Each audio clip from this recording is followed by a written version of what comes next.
Jaipur railway station से Chande Paul metro station तक metro से आने के बाद अब वहाँ से पैदल ही निकल पड़े और ये खूबसूरत नज़ारा हमें दिखाई पड़ा रास्ते में।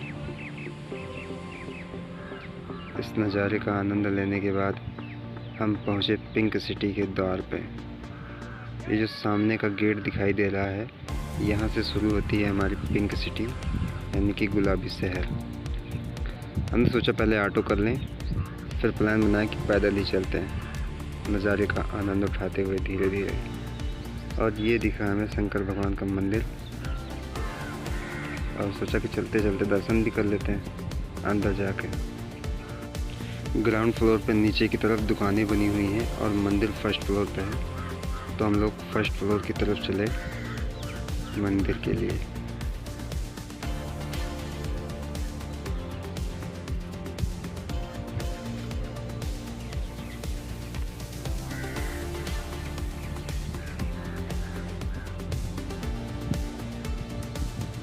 जब हमने अपने राइट साइड पे देखा तो हमें समझ नहीं आया कि ये घर है या मंदिर, मंदिर में घर है या घर में मंदिर।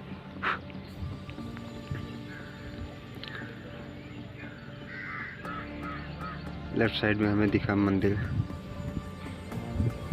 शंकर भगवान का एक बढ़िया खूबसूरत सा मंदिर। मंदिर में दर्शन करने के बाद हम निकले बाहर और ये नज़ारा है जयपुर पिंक सिटी का।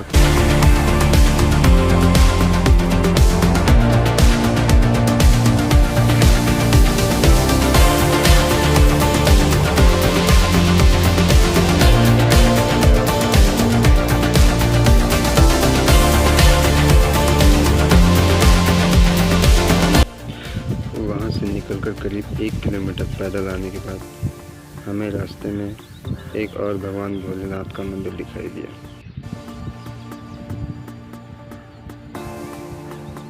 आज सोमवार है और भगवान भोलेनाथ का अभिषेक भी किया जा रहा है, तो हम भी मंदिर परिसर में आने के बाद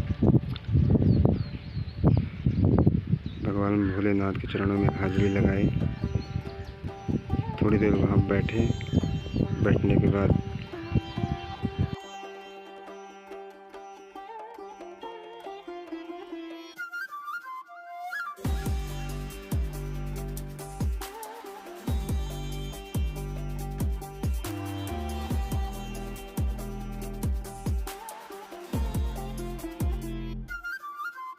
मंदिर के बाहर प्रसाद के रूप में शरबत वितरित किया जा रहा था। हमने भी रुककर वहाँ पर शरबत पिया। इतनी गर्मी में ठंडा ठंडा शरबत, मज़ा आ गया। तो वहाँ से मंदिर से निकलने के बाद हम फिर से अपनी मंजिल की तरफ बढ़े और हमें दिखाई दिया जंतर मंतर का और हवा महल, सिटी पैलेस, तीनों का पार्किंग। हम उसके आगे फिर से बढ़ चले पैदल। ये मीनार दिखाई दी, इसे किस चीज़ की है हमें नहीं पता। ये खूबसूरत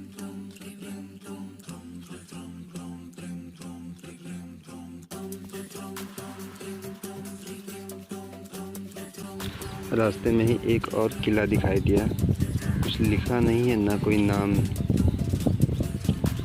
किले के बाहर गार्ड बैठे हुए थे, अंदर जाना मना था, इसलिए हम अंदर नहीं गए। यह बाहर की तरफ रखी हुई है तोप, ताकि कोई अंदर जाए तो शायद उसे उड़ा दिया जाए।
फाइनली करीब 5 किलोमीटर पैदल चलने के बाद हम पहुँचे हवा महल। ये हवा महल का गेट और अंदर की तरफ जाते हुए हवा महल में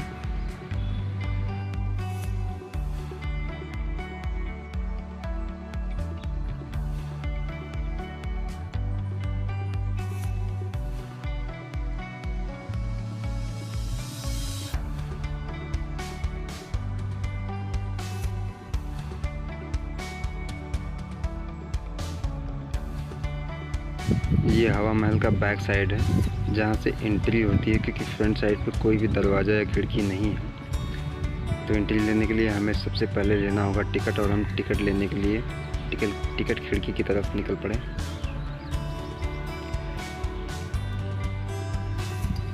यहाँ टिकट लेने के लिए ऑनलाइन का कोई सिस्टम नहीं है, आपको कैश ही देना पड़ेगा। हम भी कैश ही दिए थे। कैश देने के बाद हमने लिया टिकट।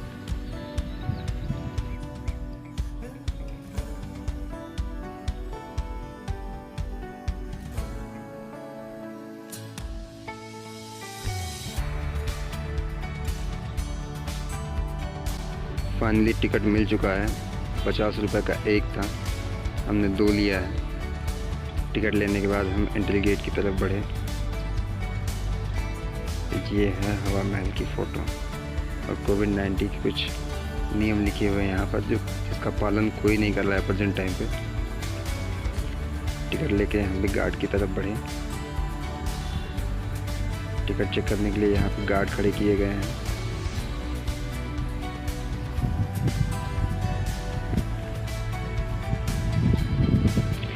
चेक कराने के बाद अंदर की तरफ जाने के लिए हम दोनों निकल पड़े।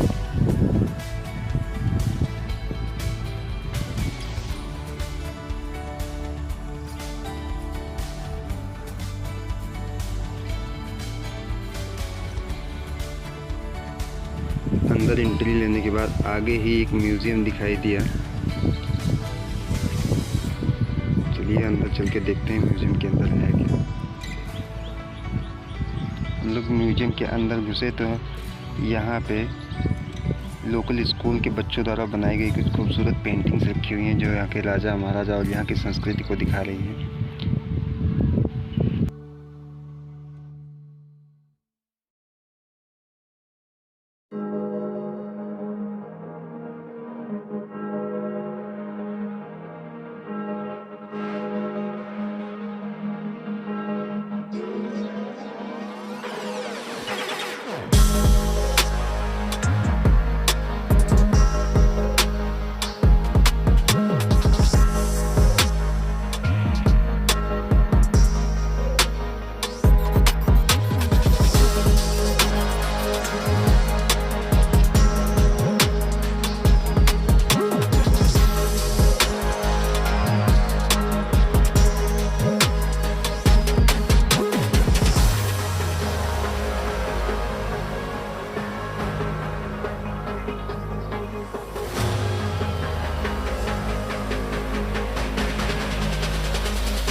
हवा महल के झरोखे। इन झरोखों को इस प्रकार से बनाया गया है कि आप अंदर से बाहर की तरफ की सारी चीज़ें देख सकते हैं, लेकिन बाहर से आप अंदर की कुछ भी नहीं देख सकते।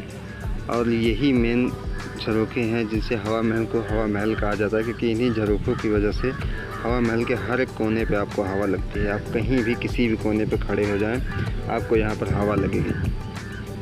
चलिए यहाँ से अंदर की तरफ चलते हैं।